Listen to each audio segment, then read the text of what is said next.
The What If grading feature in Canvas is a calculator for students to test out various grading scenarios to see what points they need to achieve so they can receive their desired cumulative grade. As a note, this tool is a function for students.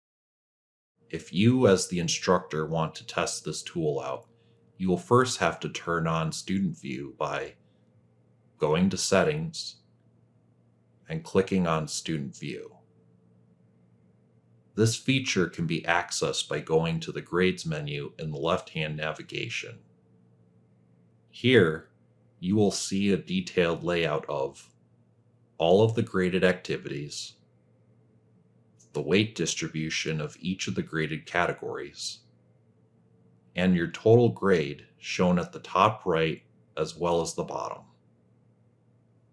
If you go to the row with the assignments where the score has not been entered, you can click on the space and enter in any amount of points out of the potential total for that assignment.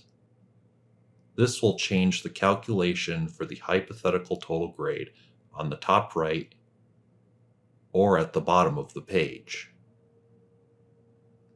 You can change these grades as much as you desire to test out various point distribution scenarios.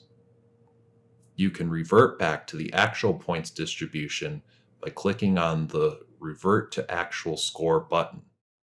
If you want to clear just the individual hypothetical grade, click on the back arrow icon on the row next to the score column.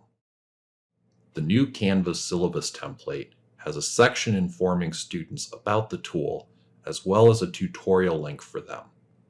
If you get questions asking about what they can do to improve their overall grade, please direct them to this section of the syllabus.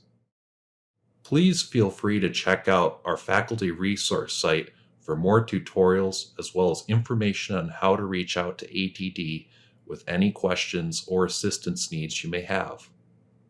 Thanks for watching.